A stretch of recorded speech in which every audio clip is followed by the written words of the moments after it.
Gente, novamente estamos aqui com o projeto Onises, mais um programa, esse é o terceiro programa do projeto Onises, e hoje eu estou aqui com o Leonardo, a Milena e o Marcelo, né, que participaram aí dessa etapa desse processo de construção e desenvolvimento dos negócios sociais no Espírito Santo. E hoje conversaremos sobre o ano de 2018, que foi o momento que houve o surgimento e a formação da Íris, né? E para começar a nossa conversa, eu gostaria de agradecer, né, a participação aqui do Marcelo, do Leonardo, da Milena, né? Muito agradecido de vocês aí reservarem um tempo na agenda de vocês para conversar um pouco, compartilhar um pouco da história, compartilhar um pouco das suas experiências, para que mais pessoas possam se beneficiar desse conteúdo aí no futuro. Tá joia? Eu gostaria de começar pedindo para cada um de vocês se apresentar brevemente, fazer uma rodadazinha de apresentação para as pessoas conhecerem quem são vocês, e depois nós já entramos no processo do relato histórico. Quem gostaria de começar? Posso começar. Bom, obrigado, Chaba, né, pela oportunidade de compartilhar essa história, porque eu acho que compartilhar os erros, os acertos, sem dúvida que registrar isso é importante para frente. Bom, meu nome é Leonardo Bastos, né, eu sou fundador e sócio da Neurone, né, que é uma empresa de engenharia de desenvolvimento de equipamentos, e que de 2018 coincide ali mais ou menos com essa época da Íris, a gente passou a desenvolver um projeto na área de gestão de pessoas e cultura. E a gente estava incubado lá na Tec Vitória e a gente desenvolveu esse projeto. Então esse projeto ele tem de certa forma ele foi levado em paralelo com a Íris, né? A gente tem esse marco histórico, não foi por causa da Íris, mas a gente andou com esse projeto, tem andado com esse projeto desde então, que é a Persora, e a empresa tem pivotado nessa linha. Tá? Então, somos aqui de Vitória, né? Sempre fomos aqui e desde de dezembro, quando de fato a Íris, ali, a parte física se desfez, a gente continua até pertinho aqui, a gente está na Praia de Suave. Eu sou Milena, também sócia da Neurone, estou full aí no projeto Persora, sou de Colatina, passei um tempo no Rio e trabalho com gente, com pessoas, com relacionamento, trabalho mais na área comercial. Eu sou o Marcelo, venho do Rio Grande do Sul, estou no Espírito Santo desde 1996, praticamente capixaba já. E a minha vida é empreendedorismo, né? Eu sou empreendedor desde que eu era criança. Eu falava para o meu pai que eu queria ter empresa, já sabia o que eu queria fazer. E é uma coisa que me realiza, acho que o empreendedorismo transforma. E sou sócio da Tribos Consultoria. E em 2018 a gente teve a ideia de abrir a Íris, mas isso a gente vai falar mais para frente. Maravilha. Bom, então, todas as pessoas apresentadas, vamos dar um pontapé inicial. Vamos lá para o ano de 2018, se eu não me engano, deve ser 2018. Caso tiver alguma coisa que seja relevante antes de 2018, que remeta a 2018, né, que seja algo que seja importante para o que aconteceu em 2018, também pode ser lembrado, tá? E aí agora eu convido vocês a compartilharem numa ordem cronológica, né, de pensamento, o que aconteceu lá em 2018 e como começou a Íris, que alguns colegas com quem eu já conversei sempre comentam que a Íris, o processo de formação da Íris foi uma coisa importante para o cenário dos negócios de impacto no Espírito Santo, pelas coisas que foram feitas, pelas articulações feitas, pelo que ocorreu. Então, vamos lá. Como começou a Íris? Bom, eu no ano de 2017, eu trabalhei muitos anos na área de TI, né? Sempre empreendi na área de TI. Em 2017, para mim, foi uma mudança de carreira, eu recomecei minha vida profissional e aí conheci o Gustavo e a gente abriu uma empresa de consultoria na área financeira e a gente começou a fazer trabalho para ajudar os empreendedores a melhorar seus negócios, trazer um pouco da experiência que eu tinha, minha formação. E uma coisa que sempre me incomodou muito no mercado onde eu trabalhei é que a gente trabalha muito por dinheiro, né? Tem pouco propósito ali. Você está num mundo que você visa o dinheiro em primeiro lugar, né? E eu, de uma certa forma, isso me incomodava muito. E com o tempo eu fui pensando como é que eu posso ajudar mais as pessoas e tal, e vi que na consultoria você consegue eventualmente pegar uma empresa que está com dificuldade financeira e ajudá-la a se recuperar e fazer com que ela volte para os trilhos. Com isso, você ajuda a salvar empregos, a salvar uma cadeia toda ali que ronda uma empresa, seja ela pequena, seja ela grande, né? E nessa época eu li um livro muito interessante chamado Ouse, de um cara chamado Richard Branson, que ele é um empreendedor hoje da Virgin Airlines. Ele é bilionário já e ele, em determinado momento da vida dele, ele estava em Paris e ele foi apresentado a um cara chamado Mohamed Yunus pelo presidente da Danone. E ele falou: olha, estou fazendo um projeto e construindo uma fábrica da Danone na África para a gente, desculpa, em Bangladesh, para a gente dar oportunidade para gerar mão de obra, e esse iogurte vai ser vendido pela própria comunidade e é um iogurte de alto valor calórico para as comunidades carentes, onde as crianças morriam muito de desnutrição. Então, ele conseguiu, através dessa fábrica, atender vários pontos aí da cadeia, né? Tanto as pessoas que vendiam ganhavam dinheiro, os funcionários da fábrica e as crianças que consumiam aquele iogurte, elas não pararam de morrer de desnutrição. Então, ele falou que era um negócio muito interessante, queria entender mais por quê. E aí esse Mohamed Yunus explicou, esse Mohamed Yunus, que eu acho que todo mundo conhece aí, que é o pai do microcrédito. E aí o Richard Branson falou que a partir daquele dia ele disse que ele não teria mais nenhum negócio que não pudesse impactar positivamente a vida das pessoas. E aí ele começou a mudar a forma como ele fazia negócios, começou a colocar o dinheiro em segundo plano e começou a colocar essa coisa de ajudar as pessoas, de mudar o mundo, né? E aí ele entendeu que ele estava fazendo alguma coisa mais ou menos chamado de negócio de impacto. Eu li aquilo, gostei muito, falei: Gustavo, acho que isso aqui é um negócio que faz todo sentido. Acho que a gente precisa fazer alguma coisa nesse sentido aqui em Vitória. Comecei a ler, não tinha nada aqui. E fomos a São Paulo, aí conhecemos aí alguns fundos de investimento, o Vox Capital, que é um fundo voltado para negócio de impacto. Depois a gente foi no fundo da Natura. Enfim, a gente fez uma volta lá em São Paulo pelo mercado financeiro, nessa área de negócio de impacto. Aí conversamos com algumas pessoas e tal. E aí voltamos para a Vitória cheio de ideias. Tá, mas como é que a gente começa isso aqui? Não sei. Temos que procurar alguém engajado. Aí apareceu o nome da Miriam Magdala, né? Foi até o UFS, conversou com ela. Ela falou: nossa, tudo que eu queria e tal, um projeto desse, ó, super apoio, estou junto. E aí, nesse meio tempo, estava para ter um congresso em setembro de 2018. Vejam a cronologia dos fatos, né? 2018 era o congresso, e esse congresso ele era um congresso, acho que era de 2 em 2 anos, voltado para negócio de impacto. E a gente foi lá, e aí estava o Sebrae, estavam várias instituições fortes aí do mercado, governo do estado de São Paulo, governo federal, universidades. A gente viu que lá em São Paulo a coisa estava acontecendo.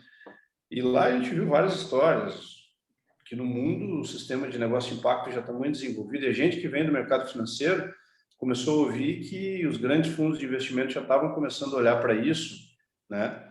E tanto que agora a gente vê muito falar de ESG, né? Que está em voga aí na moda, mas isso já vinha sendo falado lá de trás, que os investimentos teriam que pautar negócios com sustentabilidade, negócios de impacto social. A gente voltou para Vitória e falou, olha, acho que a gente precisa ter um local para criar um ecossistema. Como tem um ecossistema de startups, né, em Vitória, através da Tech Vitória, onde até o Leonardo e a Milena começaram a Neurônio, a gente acreditava que precisava ter um espaço para poder começar isso aí. Só que não tínhamos recurso, né? Então, conversamos com alguns parceiros, conversamos com o Sebrae, mas ninguém tinha verba para poder ajudar a gente a bancar o projeto. Então, o que a gente pensou? Cara, vamos achar que possam ir para esse ambiente e aí cada um paga um aluguel particionado e esse aluguel ele vira a sustentabilidade do local, que vai dar tempo da gente construir um projeto sem que a gente precise de investimento externo, né? E sem que cada um precise colocar dinheiro do próprio bolso. E, dito isso, a gente fez, aí, para começar a montar, a gente começou a fazer reuniões, e aí, nisso, o Leonardo e a Milena começaram a participar das reuniões, foram convidados pela Miriam, né?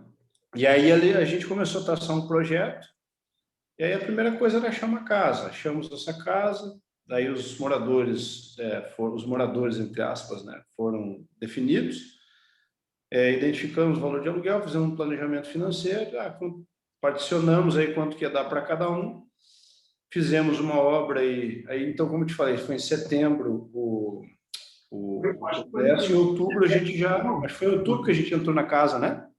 Mas eu acho que o congresso foi no primeiro semestre, não foi, não? Não, foi dezembro o congresso. Não. O congresso que vocês foram com a Miriam, não foi? Porque isso, foi em setembro.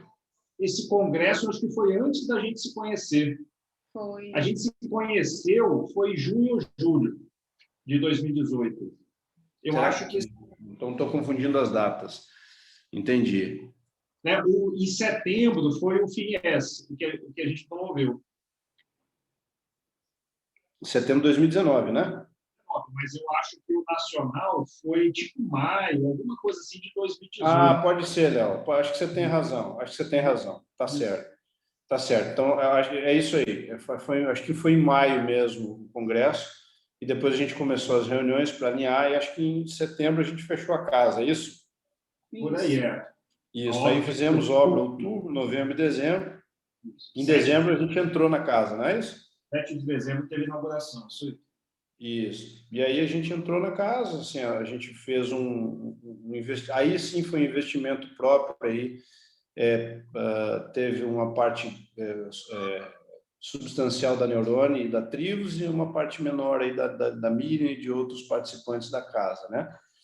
E a gente fez a obra, colocou a casa de acordo com aquilo que a gente acreditava, um arquiteto foi para dentro do projeto também, fez um negócio bacana, bem estilo startup, então tinha lá videogame, tinha sala de descompressão, tinha mesa de ping-pong, uma área externa para o pessoal confraternizar, sabe? Era muito bacana, realmente assim, ficou um lugar muito aconchegante, muito legal. Isso foi em dezembro de 2018. E em janeiro de 2019 já estava todo mundo já dentro da casa e a gente começou a desenhar alguns projetos aí para começar a iniciar o projeto Íris mesmo, né? O nome foi criado aí, foi uma ideia da Miriam, né? Que é... Agora não tô... Vocês conseguem lembrar o que queria dizer a palavra Íris?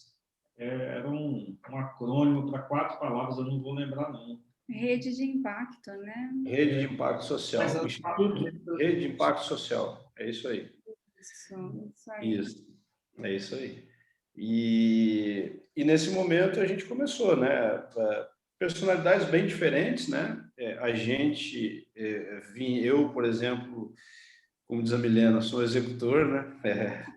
No DISC. Eu tenho uma personalidade mais combativa, eu sou mais objetivo nas coisas, né? E sou um cara mais pró-mercado, um cara mais liberal, mais de direita. E aí outras pessoas também vinham com uma visão um pouco diferente, com uma visão mais social, uma visão mais de esquerda e às vezes, por vezes, uma visão um pouco resistente ao capitalismo.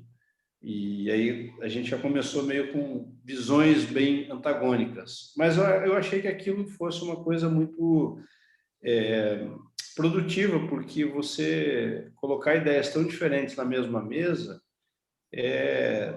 pensei comigo, vai ser uma coisa muito bacana aí, se a gente conseguir conversar e se entender, né? E com isso a gente começou a desenvolver um trabalho, e a gente foi em setembro de 2019, né, Léo e Milena, que a gente fez o FINES, né? Isso. Isso. Eu vou deixar vocês falarem um pouquinho que essa parte aí de 2019, essa construção, a entrada de vocês também, acho que a visão de vocês também, como é que foi a entrada, acho que é bacana a gente ouvir também. Não, legal. Assim, pegando uma parte da história longa e transformando ela numa história curta, né? A gente era uma empresa de engenharia, então a gente desenvolvia equipamento médico. Então, até para poder fazer uma equiparação ali no que o Marcelo falou, o que mexeu com a gente sobre isso, né? É que a gente estava atuando na área de desenvolvimento de equipamentos médicos. Uma empresa aqui do estado. Isso em 2000, principalmente em 2017. E a gente produziu equipamentos e produtos, né, que fizemos estudos científicos na Escola Superior de Bombeiros de São Paulo. Foi um estudo que gerou um artigo bastante relevante sobre ventilação mecânica por socorristas. Então, a gente estava numa vibe ali de estar fazendo coisas que estavam, de fato, impactando as pessoas. Então, a gente tinha esse feedback e a gente começou a descobrir, né? Eu fundei essa empresa de engenharia em 2000.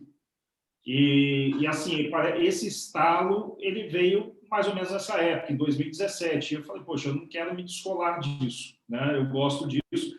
A gente conheceu a Milena, a gente era uma empresa de 9 engenheiros e a gente conheceu a Milena justamente nessa época. E ela tinha um projeto voltado para a primeira infância, que era o PLIS, né? E acabou que a gente saiu dessa empresa de equipamento médico e entrou na Tec Vitória. A gente foi incubado na Tec Vitória com esse projeto da primeira infância. E a gente ficou 9 meses, né? Ficamos até justamente essa época ali que foi de março até dezembro, quando a gente mudou, né? Lá para Íris, na Tec Vitória. E durante o desenvolvimento do projeto, porque é um projeto que a gente deixou ele em stand-by em função da Persora e dos projetos da engenharia, mas era um projeto que motivava a gente bastante e era um projeto para disseminar o apego seguro dos pais com seus filhos durante a primeira infância, sobretudo. Então, era um aplicativo, era uma coisa escalável, né? Então, como qualquer produto digital, era um produto digital, a gente precisava desenvolver, né? Existe muito trabalho de campo, existe muito MVP. E a gente, por indicações, a gente chegou na professora Miriam, na UFES. E conversando com ela, ela tinha feito um trabalho, de certa forma, similar, num bairro na Serra, né? Carente ali. E a gente foi conversar com ela, trocar ideia, e ela ficou, na hora que ela viu tudo que a gente já tinha feito, estava fazendo, ela ficou bastante impressionada e falou, olha, vocês têm que conversar com o Marcelo e com o Gustavo, né? E promoveu esse contato. Então, eu acho que foi junho ou julho que a gente começou a fazer umas reuniões sistemáticas, até a maioria lá na Tribos, onde a Tribos tinha sede, né? Era um café da manhã, bem cedo, para poder... A gente juntou pessoas bem diferentes mesmo, e começamos a discutir essa ideia de construir um espaço que era de fato uma ideia da Miriam com o Marcelo, de construir um espaço para fomentar negócios de impacto social. Então, a gente começou a se interessar por isso, né? de formalizar, de estar num ambiente desse, porque a gente sempre gostou de estar em ambientes com outras empresas, né? com outros negócios. Na Tec Vitória, a gente ajudou bastante os outros negócios e a gente entende que também foi ajudado, porque a gente entende que essa soma ela não é linear, né? A gente soma 1 mais 1 mais 1 mais 1 dá 4, né? A gente sempre entende que dá mais porque a gente acelera esse resultado. Então, isso animou bastante a gente. E aí a gente começou esses cafés da manhã ali e, como o Marcelo falou, eu acho que a gente que tinha mais experiência em negócio, eu acho que a gente acabou puxando muito isso, porque, né, a gente acaba sendo mais pragmático, né? A gente entende que o tempo ali faz bastante diferença. Então, a gente acabou puxando isso e buscamos a casa, alugamos a casa, fizemos obra na casa e fomos lá para dentro, né, com essa inauguração no dia 7 de dezembro de 2018. Quer falar alguma coisa? Eu estou tentando resgatar aqui, estou até anotando enquanto eu ouço eles falando sobre aprendizados, que talvez eu possa contribuir ali, né, para quem está começando essas iniciativas. Durante esses encontros, nas quintas, às 7 da manhã, é interessante, né, a gente falava sobre os nossos planos, e como Marcelo e Leonardo lembraram, pessoas muito diferentes, e o que a gente tinha de convergência era realmente fazer com que o dinheiro fosse consequência. Nós vamos começar e fomentar e apoiar negócios que tenham benefícios sociais e eles vão dar lucro, como o Marcelo lembrou aí do livro. O sistema vai ser sustentável e a gente vai se sentir bem, a gente vai se sentir melhor. Mas talvez tenha faltado a gente realmente, nesse início, antes de colocar esses investimentos todos que foram custosos para a gente, porque a gente não tinha, nós não estávamos milionários, eu ainda não estou, pelo menos, não sei vocês, mas assim, não era aquela fase de tipo, fiquei milionário, agora eu vou ser voluntário. Então, a gente tinha que equilibrar a empresa, pagar os boletos e ainda dedicar algum tempo certo a esse sonho, que era um sonho que, lógico, como todo sonho, quando as dificuldades crescem, diminui a energia. Então, assim, nitidamente é a lei do sonhar. As dificuldades aparecem, a energia vai caindo, né? E uma coisa que eu coloquei como aprendizado, a gente deveria ter trabalhado junto um projeto antes de alugar espaço, antes de... Porque, assim, alugar um espaço é fácil hoje, você ir para um co-work, você ir para uma incubadora e você já vai ter convivência. Ali a gente estava tomando muitas decisões e com uma conta otimista que acabou extrapolando, acho que valeu a pena tudo, a gente vai falar disso, mas assim, foi custoso, teve um custo de tempo, onerou muito, porque a gente começou a ver que um planejamento com profissionais acadêmicos, profissionais da engenharia, profissionais de todos os setores ali diferentes, estou acompanhando o tempo ali, mas um planejamento numa instância nova demandaria estudar, então a gente tinha ali os perfis que falavam, a gente não sabe nada de negócio de impacto, então grupo de estudo, e aí algumas pessoas não participavam desse grupo, aí já dava a conotação de que não queria aprender, então assim, já tinham, lógico, como é trabalhar em comunidade, esses rótulos todos, né? Tipo, eu vou entrar com esse tipo de recurso que eu tenho. Aí o outro fala, não, mas todo mundo tem que entender tudo sobre negócios de impacto, e na verdade as diferenças servem para isso, para a gente se complementar. Isso não foi, de repente, não foi tão natural, foi na base das experiências diversas ali. Acho que é isso. A gente pode encerrar essa história do início para você fechar o vídeo e aí a gente volta para a próxima. Não, e só falando do evento de inauguração, que eu acho que foi um evento bem bacana, né, Marcelo? Eu acho que foram... Verdade. Assim, eu acho que foi bastante empolgante porque vieram pessoas bastante relevantes que contribuíram, compartilharam suas histórias ali. Deu bastante gente, né, no nosso auditório ali de 30 pessoas, né, mais ou menos, um pouco mais, deu bem mais do que isso, e foi um evento muito legal, né? Acho que as experiências ali fomentaram, né, levantaram todos que estavam começando esse projeto. É isso aí. É isso aí. Então, a Iris, ela fica na cabeça da terceira ponte aqui, em Vitória, né, na dupla de Aguiar. É uma casa de quantos metros quadrados, Marcelo? 430. 430, né? Isso aí. Com 2 andares, então tinha uma área na frente ali que a gente fez um jardim bem bacana.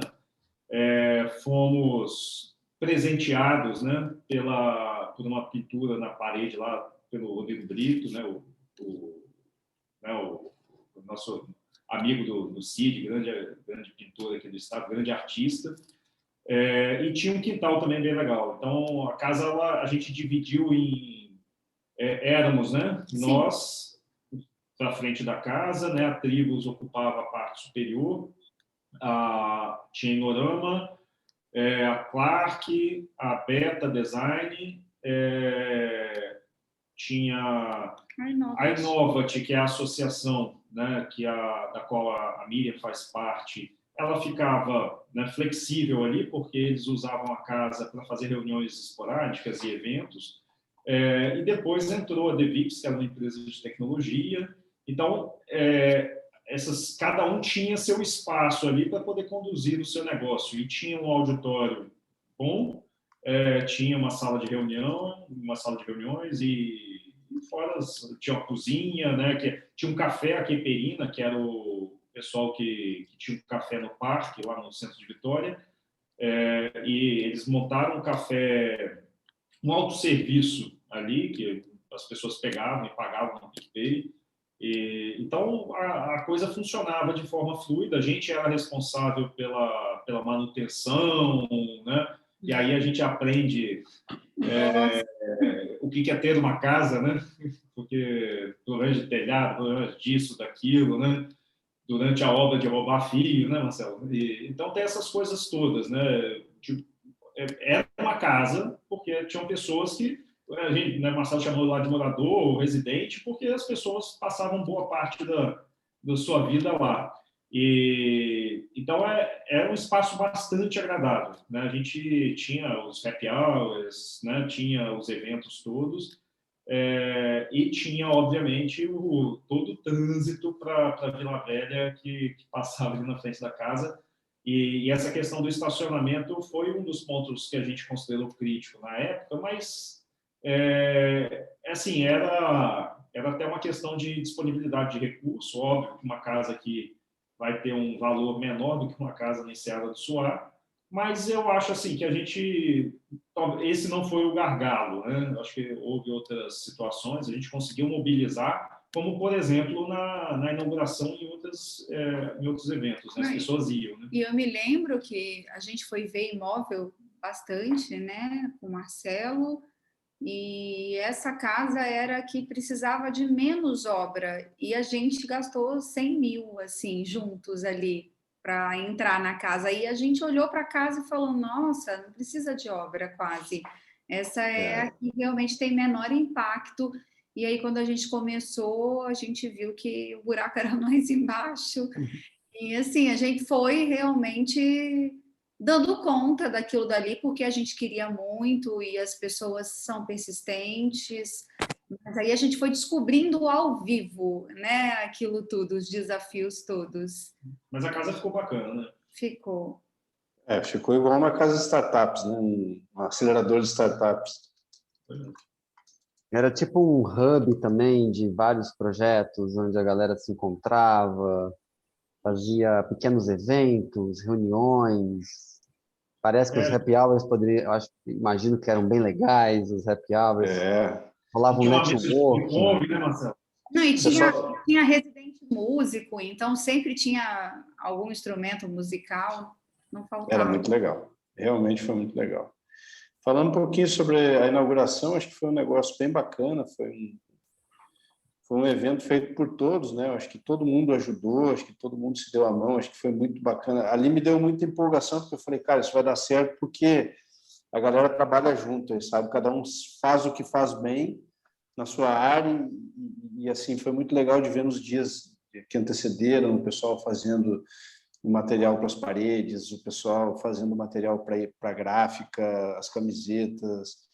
Foi bastante empolgante. E o evento, acho que foi um sucesso. Acho que a gente conseguiu trazer gente de fora, gente legal. O pessoal do Instituto de Cidadania Empresarial, do ICE, veio de São Paulo para participar do evento. Isso foi muito bacana. O pessoal do Sebrae participou. O pessoal da Fundação Ortecílio Coser, o pessoal do Tribunal de Justiça, o pessoal do Governo do Estado do Espírito Santo. Acho que teve alguém da Prefeitura de Vitória também que participou. Ou seja, a sociedade civil ali estava bem representada e alguns órgãos públicos estavam ali também bem representados. A gente imaginou ali que realmente a gente estava fazendo uma coisa que ia dar muito certo, sabe?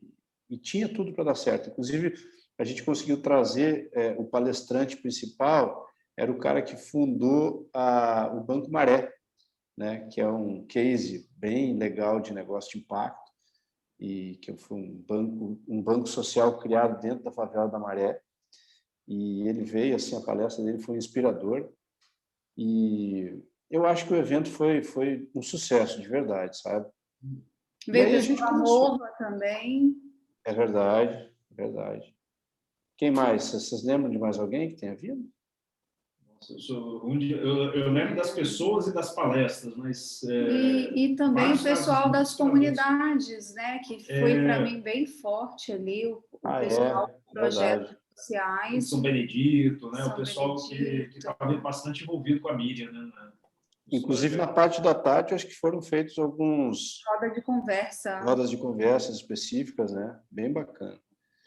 E eu acho que ao longo do tempo as coisas assim aconteceram. O pessoal fazia muito evento, o Instituto Choice fez evento lá.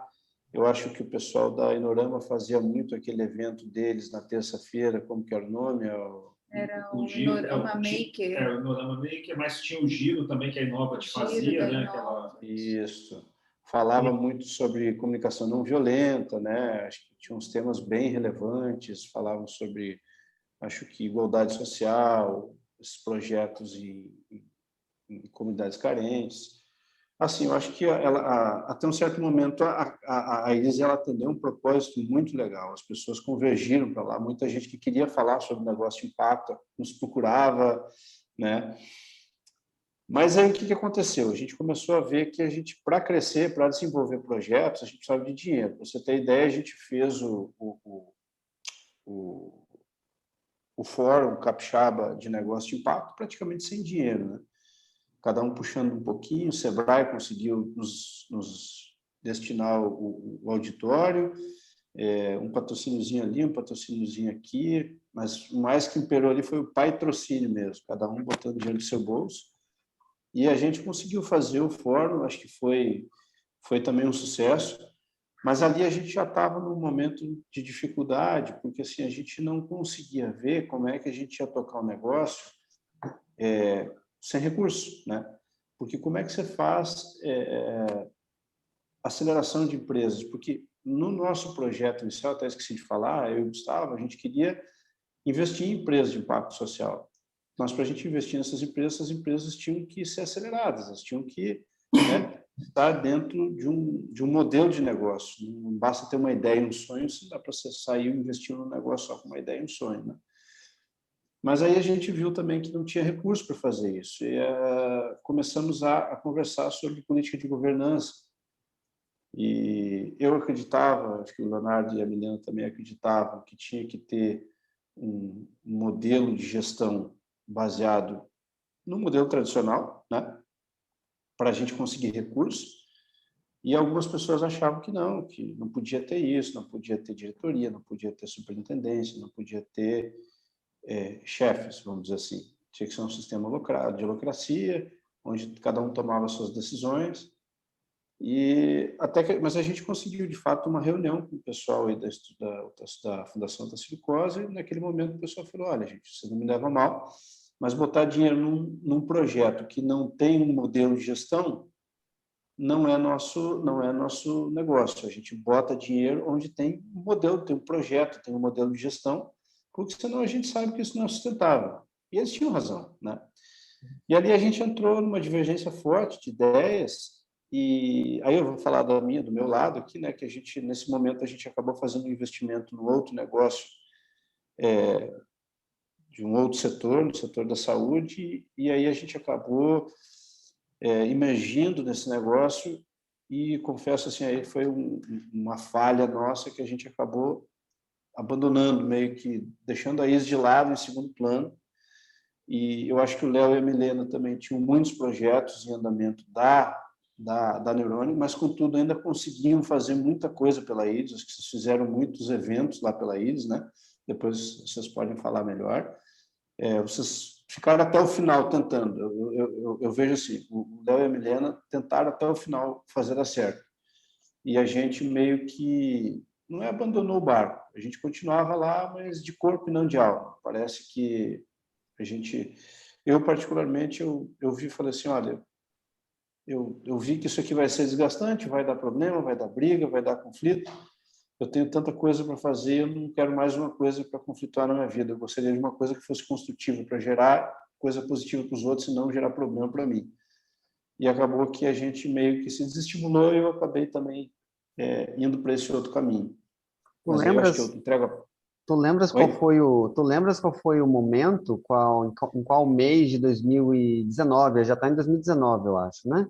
Está em 2019, acho que foi um pouquinho antes do... A gente foi, nessa reunião, lá na Fundação Tassilicose, a gente foi pedir dinheiro para o evento, né? E, consequentemente... Para o evento ou o fórum, no caso, para o né? fórum. E, consequentemente, eu passei a bandejinha e falei, olha, a gente precisa de sustentabilidade para o negócio crescer, a gente precisa de alguém para nos bancar.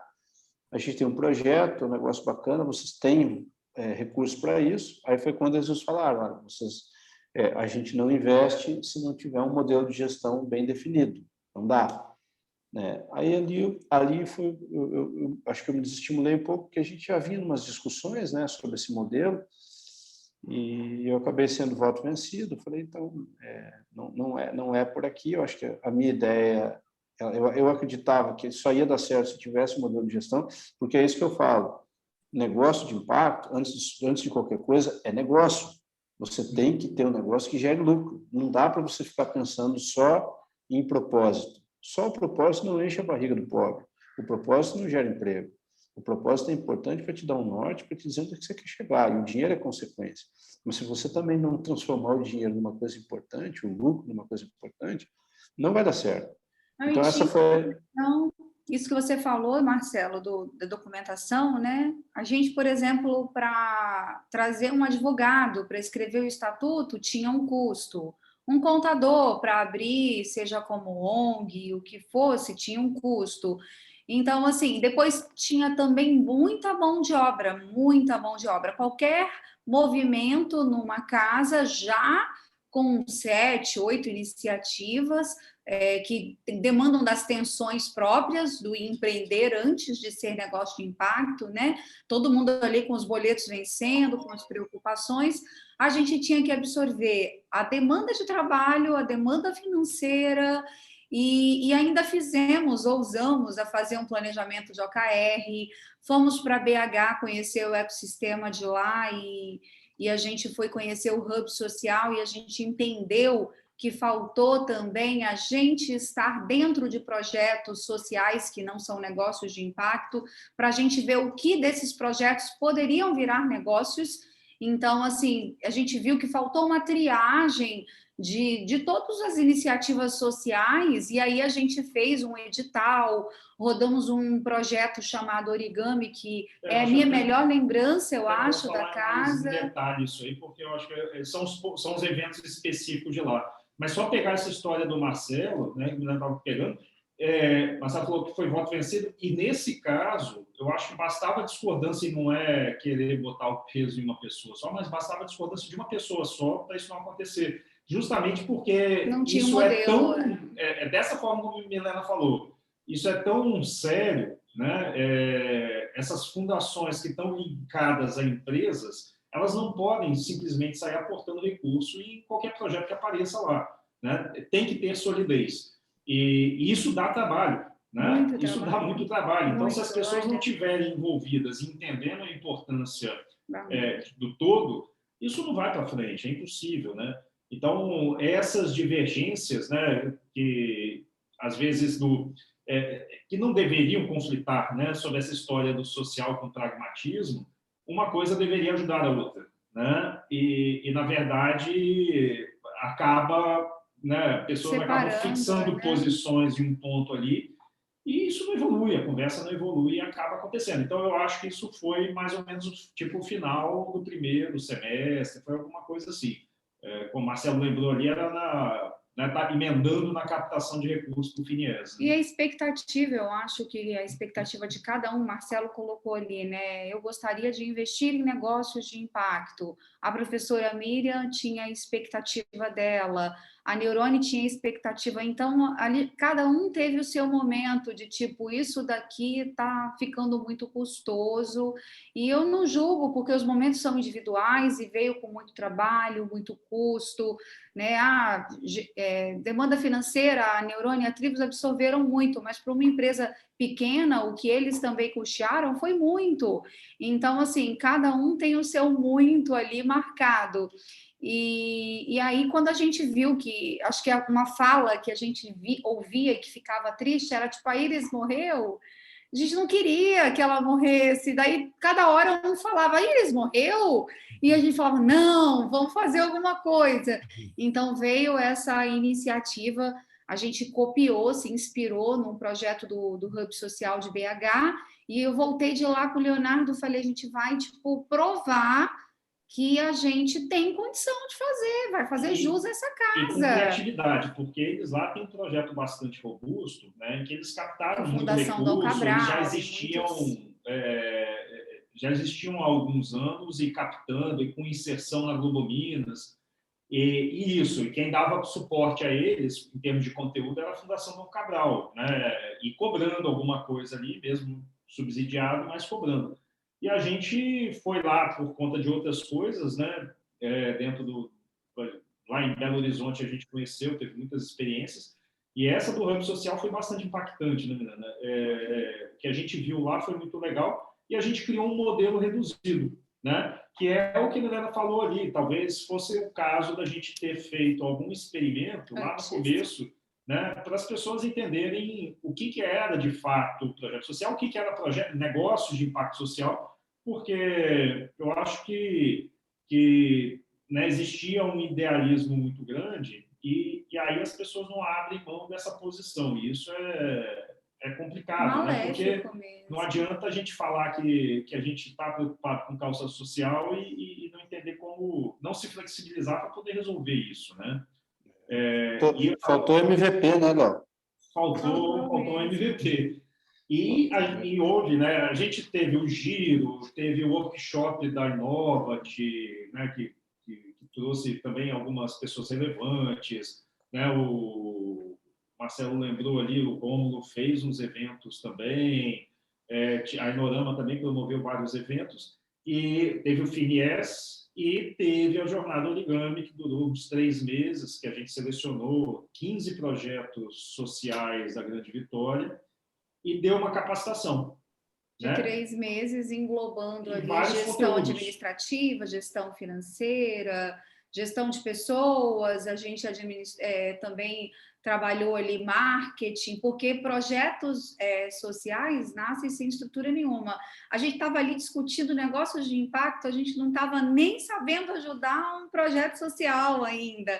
Então, a gente realmente entendeu que era para dar alguns passos para trás mesmo, era para abrir um edital, e assim, até hoje eu tenho contato com todos os projetos da Jornada Origami, foi a Luísa, uma das sócias que encabeçou o projeto, que abraçou o projeto, e a gente conseguiu meio que se sentir útil, nós, principalmente nós, que conseguimos conectar ali o financeiro, que aí veio a Tribos, a gente foi chamar a professora Miriam para falar de negócios de impacto, aí foi chamar a Beta, a gente foi usar as expertises da casa para fazer a diferença num grupo de projetos sociais, porque a gente tinha entendido que desses grupos de projetos sociais é que nascem os negócios de impacto, né? Segundo as experiências do Hub de BH.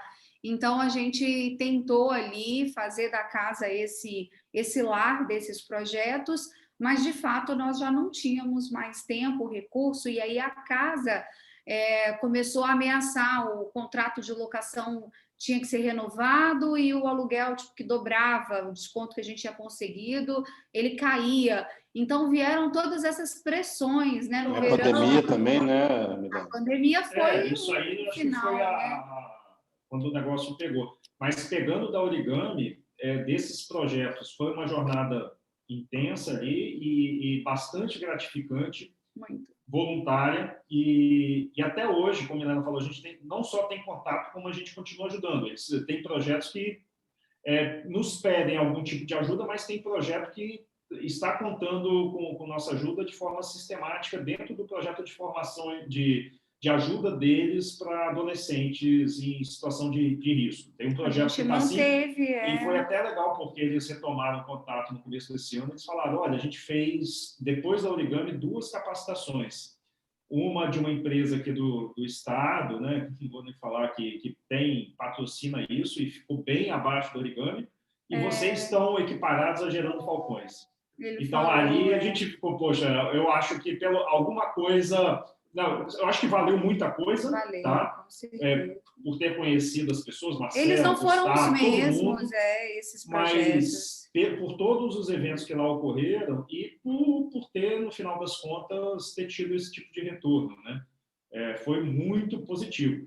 Porque aí depois entram, né? Eu acho que depois do FINIES ali e do término da Origami, as coisas eu acho que foram realmente declinando e aí veio a pandemia. Isso já era o quê? Segundo semestre de 2019? Final do ano, final de 2019. Então, o projeto Origami, ele finaliza mais ou menos no final de 2019. Em novembro, né?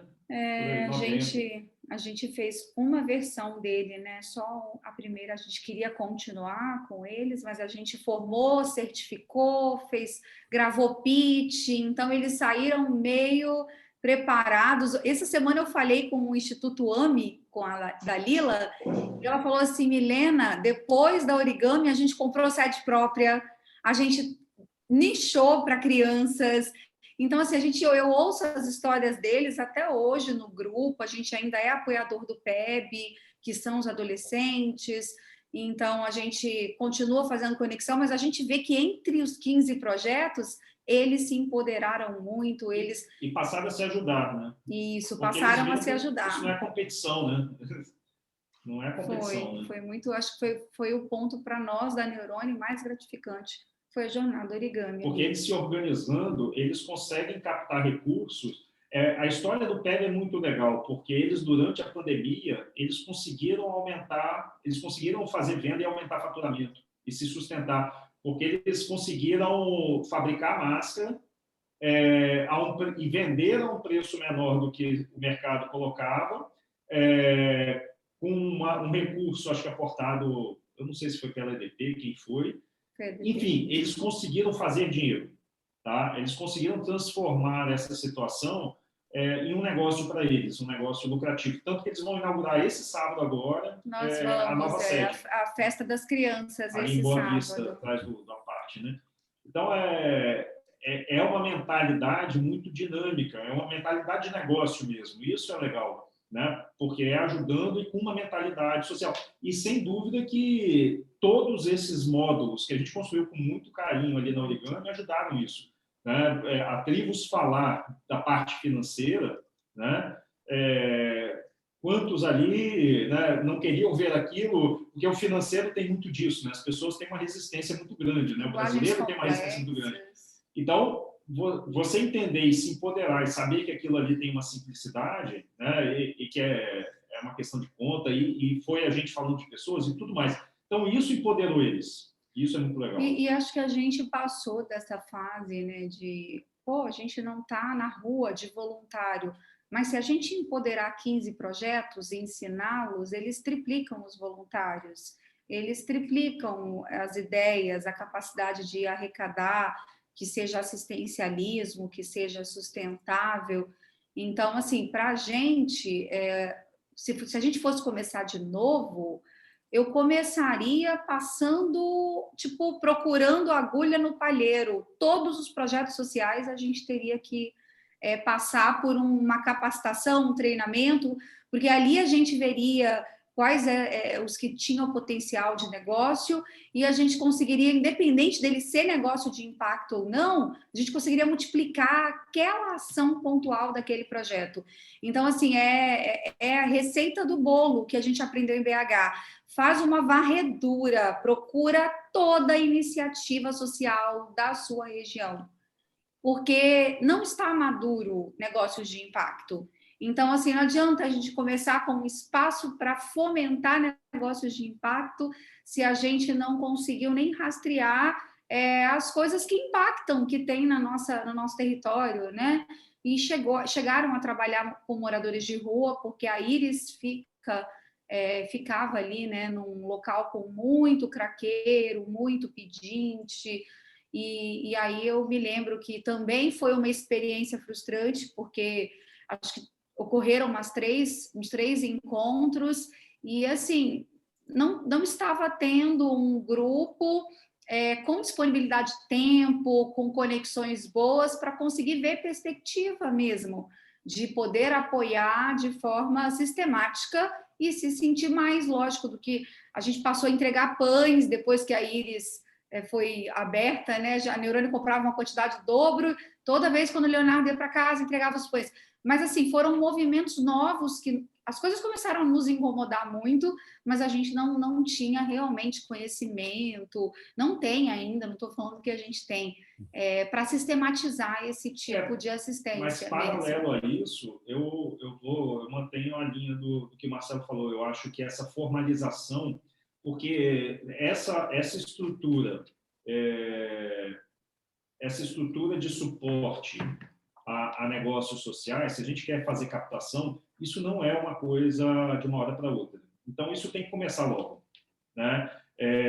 Achar que isso vai ser tranquilo, que a gente basta vontade e tudo mais, não adianta, é utopia. A gente precisa dessas formalizações, o mercado entende isso apenas, né? Então, quem está aí, quem quer crescer, o Hub Social é um exemplo disso, e a gente viu outros, quem quer se desenvolver nisso e, de fato, ajudar, tem que, no dia 1 ali, tem que entender que você tem que ter isso bem estruturado, existe trabalho, as pessoas vão ter que se dedicar a tarefas burocráticas, existe um rito, existem hierarquias ali que muitas vezes são só para constar, né? Porque dentro de um ambiente como a Íris ali, a gente não ia ficar querendo o exercício dessa hierarquia ali, não ia ter alguém mandando A, mandando em B, C e D. A gente precisava, né, uma arquitetura dessa. Então, são os dois caminhos. A gente faz um MVP entendendo, como a Milena falou ali, como que os projetos sociais são, e essa imersão é fundamental para todo mundo, mas não dá para fugir do básico, do beabá, né? Eu estou escutando de vocês que, assim, duas ideias que eu estou tendo, assim, ao escutar vocês, principalmente o que a Milena está descrevendo em relação ao Hub Social lá de Belo Horizonte, é que parece que é mais fácil transformar um projeto social em um negócio de impacto social do que começar um negócio de impacto social do zero.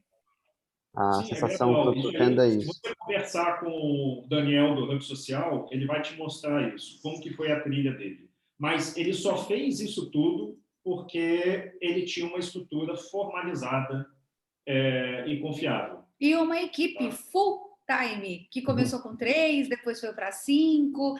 E, então, assim, eles conseguiram muita mídia para os projetos sociais, foi assim que eles começaram a aparecer em BH, e as empresas começaram a apoiar.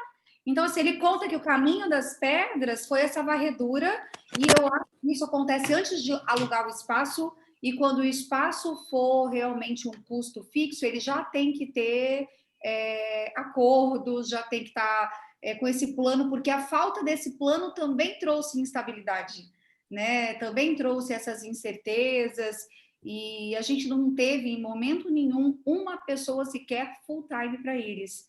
Então, assim, não tinha um ponto de encontro ali de tudo que acontecia na Íris. Cada parte da Íris estava com uma interface diferente. E talvez por isso mais divergência mesmo, né? Esse sentimento de cada um está fazendo algo, parece que puxando para uma outra direção. Então ficou, talvez, eu estou escutando que talvez faltou um núcleo comum que tinha como papel principal conectar os núcleos, vamos dizer assim.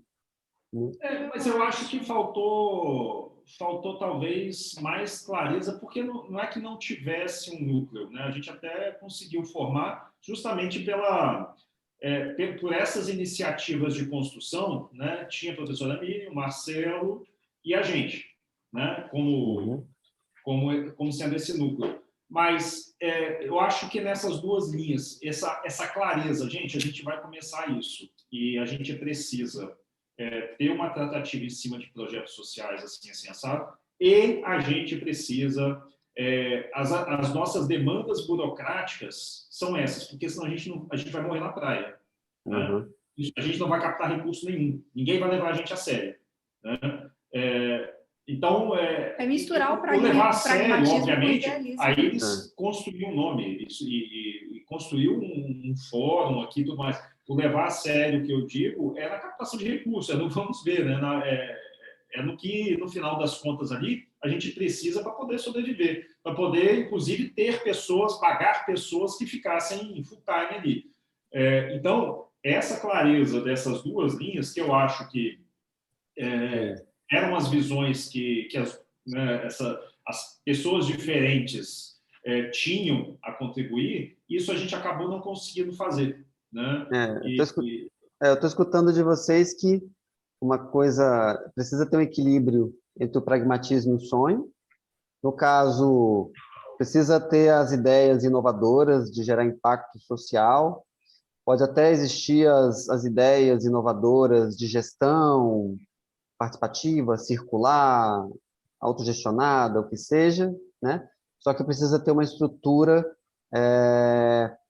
vamos dizer assim, um pouco mais convencional, porque dialoga com o mundo e com o mercado que ainda é convencional, né? Claro, não tenha dúvida. E assim, eu tenho, diferente do Marcelo, eu tenho uma posição mais de esquerda, né? E a gente, acho que nunca brigou, né, Marcelo? Entendeu? Porque, cara, é a história. A gente fica, hoje, no cenário atual, a gente fica vendo uma extrema-direita, né, que, na verdade, é uma oposição, se coloca no mesmo ponto do que é o tal do comunismo. Né? O pessoal fala que o comunismo é utopia, essa extrema-direita que se tem também é. Só que aí as pessoas estão indo para os extremos e se agarram nesses extremos. Se afastando e aí, quando a gente fala, pô, mas esse pessoal de direita é insensível com a população. O pessoal de esquerda, quando se agarra, é idem, tá? Porque inviabiliza a situação justamente porque se posiciona assim. Então, os dois lados, eles têm que se flexibilizar, eles têm que entender que existe um outro lado. Né? Senão, a gente vive essa balbúrdia que está hoje aqui, né? Essa polarização que não para, né? Entendeu? Essa coisa do nós contra eles é bem prejudicial. Todo mundo perde. Eu gostaria de sugerir vocês agora fazer uma síntese, fazer um resumão, né? Tipo, quais foram os pontos mais marcantes para vocês? Fazer uma rodada rápida de pontos mais marcantes que vocês acharam. Acho que a reunião inicial até a inauguração... Desculpa. Reunião inicial até a inauguração, para a gente foi a convivência na casa, porque a gente habitou a casa mesmo intensamente. Eu acho que fomos quem mais ficou mais tempo lá, né? Dedicou mais tempo lá, porque durante a pandemia a gente continuou lá. Então a gente construiu ali um ambiente legal, e a Origami também foi um ambiente bem interessante. As pessoas, né? De uma forma ampla que a gente juntou dentro desse projeto, como sempre, também foi bem marcante. Para mim, mais marcante é a capacidade de sonhar das pessoas, como que, sem muita propriedade, a gente vai fazendo, e como que o ser humano, quando se agrupa num grupo mínimo de pessoas, como ali a gente juntou, um sonho vai se estendendo, passa a ser o sonho do outro, e isso mostra ali tudo que a gente fez, que envolveu recurso humano, recurso financeiro, recurso intelectual.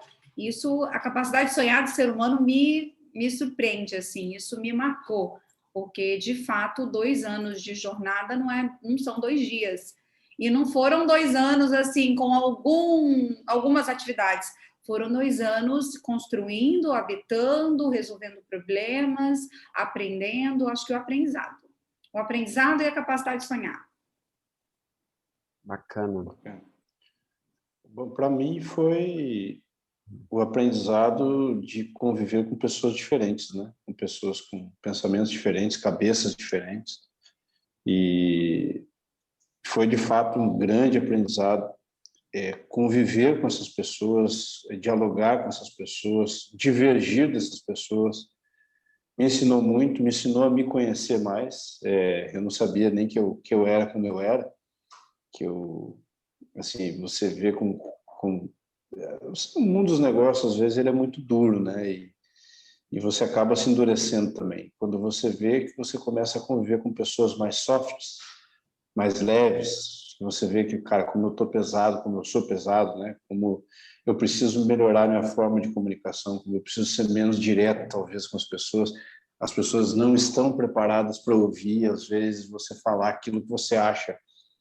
Às vezes você tem que falar de uma maneira mais macia, e isso eu aprendi muito, sabe? Mudei bastante, e assim, nas primeiras reuniões, inclusive, a gente teve, inclusive com vocês, né, Léo e Milena, e uma maneira muito, às vezes, até grosseira de falar, né? E isso, com o tempo, me deu uma oportunidade para eu refletir. Esse autoconhecimento foi super bacana.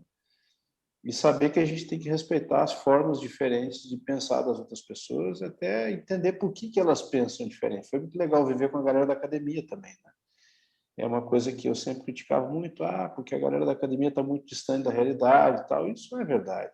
Tem um distanciamento dos negócios, sim, mas a galera da academia ela contribui de maneira muito verdadeira para a gente trazer inovação, para a gente trazer conhecimento, né? Porque os negócios não vão evoluir sem o conhecimento, sem a inovação. A gente estava falando um pouquinho sobre essa questão da inovação. Ela é importante, aí pelo outro lado, sem dinheiro também você não faz nada, né? Então, assim, isso também foi uma falta grande que eu senti, que assim, não adianta você querer tracionar um negócio se ele não tiver dinheiro. Não adianta você falar em propósito se você não tiver o almoço na mesa. Um plano, Então, né? sim, mas sobretudo assim, Milena, que eu falo, você tem um planejamento, você tem um sonho, você tem tudo, mas se não tiver o dinheiro para poder alavancar os negócios, se não tiver recurso, não adianta, não vai para lugar nenhum, não tem jeito. Você não consegue, até consegue, mas é muito difícil, é muito árduo, o caminho é muito árduo. Então, assim, o investimento, o recurso financeiro, que aí vem um pouquinho do mercado mais tradicional, né, para fazer com que esse mercado de inovação ele floresça, é necessário. Então, essa conjunção entre esses dois mundos ela é fundamental. Eu acho que isso deu certo, né, em São Paulo. Você vê assim que isso parte muito de... Você falou no começo, Milena, eu ainda não estou milionária. Você vê muitos family offices dos grandes grupos empresariais do Brasil, que os caras já estão muito ricos e hoje eles querem fazer um pouco de diferença na vida das pessoas. Então, esses caras começaram a criar fundos de investimento para investir em negócios que fossem fazer diferença. Entendeu? Então, a gente estava muito distante disso, né? E esse também foi um aprendizado bacana que eu trouxe sobre essa nossa convivência. E assim, querendo não, fizemos boas amizades. Aí está aí o Léo e a Milena, até um casamento nasceu disso aí. Nasceu isso que eu ia falar. Eu falei, gente, a gente tem que registrar aqui que o maior ganho desse encontro foram as pessoas fazerem parte da vida das outras. Tipo, o Breno e a Thaís, que nasceram lá na Iris como Beta Studio, né, Beta Design. Gente, eu agradeço muito esse encontro, porque o Breno e a Thaís são pessoas que fizeram e fazem muita diferença na nossa vida, nos nossos projetos, né? E a Cris da Inorama, aí conhecemos pessoas externas, né, como a Ana da Foco, que eu mantenho uma amizade carinhosa, e muitas outras pessoas que eu seria injusta se eu fosse falar todos os nomes, porque com certeza eu esqueceria, mas as pessoas valeram a pena tudo, assim, as pessoas dos projetos, as pessoas residentes, né, o pessoal da Queperina e o Marquito, todas as pessoas me ensinaram muito, assim, eu sou muito grata, bastante grata, a professora Miriam, né, que privilégio ter altos analistas, ter planejadores, executores, comunicadores, cada um ali com o seu comportamento predominante, mas fazendo a diferença na nossa vida, acho que é isso. E a professora Miriam, assim, o Marcelo falou da parte acadêmica, é uma pessoa realmente diferenciada, Diferente. né? Que eu acho que ela foi um motor para isso, ela que juntou isso, e ela é uma pessoa que ela tratou, porque ela está nos locais todos, né? Ela vai para projeto social aqui, sobe morro, vai em São Paulo, em periferia. Então, é uma pessoa inquieta. Que é inquieta com relação a isso. Isso é muito legal. Ela faz acontecer, isso é verdade. Bacana, ser uma articuladora, aquela pessoa que junta as pessoas. Ela é uma executora também, assim. Ela faz mão na massa para caramba. Cara. Ela é bem mão na massa. Bacana. Ótimo. Bom, e quais são os desafios que vocês reconhecem que vocês passaram e que vocês podem estar avisando para os empreendedores do futuro? Assim, ó, abre o olho, presta atenção nisso daí, cuida disso aí direitinho, porque isso daí pode se transformar num grande problema. Então, quais são os conselhos que vocês dão, as dicas que vocês dão para os próximos empreendedores fazerem diferente e superarem com mais facilidade essas dificuldades e tornar esses projetos de impacto social um sucesso? Eu acho que tem que fazer essa varredura, contemplar todos os projetos sociais com conhecimento, torná-los mais robustos, que seja um ensaio, que seja o MVP que o Marcelo falou que fez falta. E eu acho que as pessoas que vão se reunir para começar essas iniciativas, elas precisam estar preparadas para flexibilizar, porque a gente não consegue entrar com idealismo, com pragmatismo absoluto. A gente precisa flexibilizar e a gente precisa entender que é na flexibilização que nascem os melhores modelos. Então, eu acho que não adianta entrar com modelos prontos, porque a inovação não admite isso, né? E ser muito, acho que tem que ser muito honesto, todo mundo tem que ser muito honesto sobre quais são as premissas, né? É natural que no começo o sonho tome conta, mas se você esquece as premissas, a tendência de você seguir em frente ali, fechando os olhos por um monte de coisa, e daqui a pouco isso estourar lá na frente, é enorme. E isso vale para qualquer coisa, tá? Isso vale para projeto social, para negócio de impacto social, vale para empresa, para startup, vale para tudo, né? Eu acho que o plano, Milena falou do plano ali, o dinheiro é fundamental, mas essa clareza das coisas, o sonho sempre tem que existir, né? Porque eu acho que isso é uma energia que a gente adquire, mas essa clareza ela é fundamental. E não assumir custo fixo, em hipótese nenhuma, antes de ter essa clareza de onde vai vir esse recurso, ter até, de repente, já uma receita rodando, um modelo rodando, porque assumir custo fixo consome neurônio, consome energia, e a gente estava ali assumindo custo fixo, uma obra, um investimento, antes de ter essa clareza. E eu acho que essa ordem não é aconselhada. Não foi bom, assim, essa ordem não combina.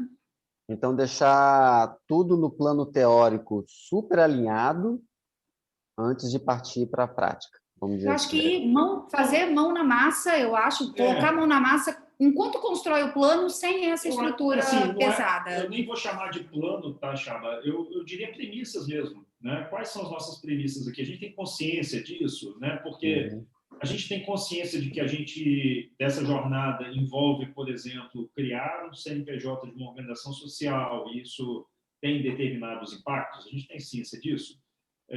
Porque isso é básico, isso numa conversa, você senta, chama um advogado, ele vai te explicar mais ou menos o que é isso. E é um acordo ali, e não adianta fugir, né? Entender que existem formas mais agradáveis de se gerir, né, uma organização, enquanto, na verdade, nu e cru ali, o que funciona é outra coisa, né? Então, no caso, uma visão clara, princípios claros, premissas claras. A gente vai fazer plano, um planejamento assim estruturado e vai achar que isso vai funcionar. É difícil, mas premissa. Sim. Beleza, Marcelo? Se eu pudesse falar alguma coisa, eu falaria o seguinte: planeje, mas não planeje muito, sabe? Execute, tem gente que fica planejando demais e acaba não executando, então tem que executar. Não deixar de lado o sonho, evidentemente, mas também não deixar de lado as finanças, porque isso a gente vê no mercado real aqui, grandes empreendedores, empresas que têm negócios sólidos, eventualmente passam por crises e descuidam da parte financeira, as empresas vão embora e acabam falindo. Então, assim, a parte financeira lá é importante, ela é muito negligenciada, infelizmente, culturalmente aqui no Brasil.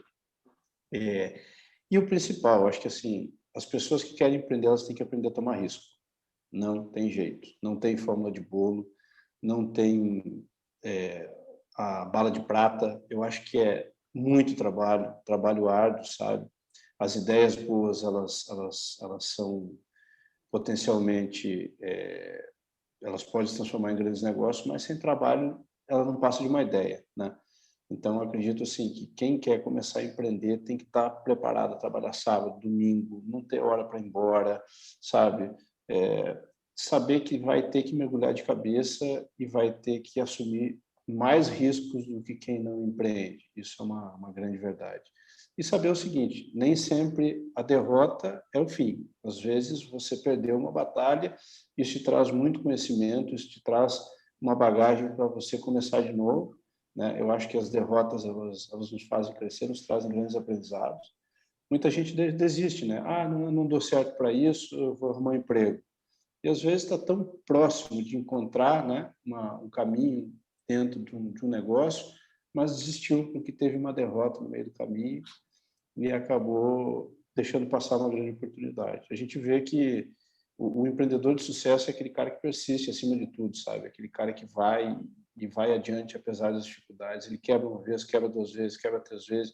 E isso num negócio tradicional. Você imagina um negócio inovador, que não tem muito parâmetro histórico para você analisar e ver, cara, como que os outros já traçaram esse caminho para eu traçar um caminho semelhante. Você é um desbravador. O inovador é um desbravador. Então, para ele é muito mais difícil ainda. Então, assim, tem que persistir. É isso. E eu acho que a gente teve sucesso lá na Ilhas, Marcelo. Assim, pegar tudo isso aí que você falou, eu acho que a gente teve resultados. Acho que todo mundo cresceu e deixamos um legado importante, né? A gente tem vivenciado isso, né? A própria chamada do Chaba aí mostra isso, né? Para fazer isso aqui. É isso aí. E obrigada. Que bom, gente. Bom, gostaria agora de fazer uma rodada final, vocês fazerem algumas considerações finais, se vocês quiserem, para já começar o nosso fechamento. E, novamente, vos agradecer por estar reservando aí um espaço na agenda apertada. Eu sei que hoje em dia é tudo muito corrido. E, só que, ao mesmo tempo, quero vos lembrar que esse conteúdo está sendo feito com muito carinho e com ótimas intenções. Eu acredito que beneficiará muita gente no futuro, tá? Então, quem quiser começar nossa rodada final aí, considerações finais. Considerações finais é que eu espero realmente que isso ajude bastante gente ali, que as pessoas não...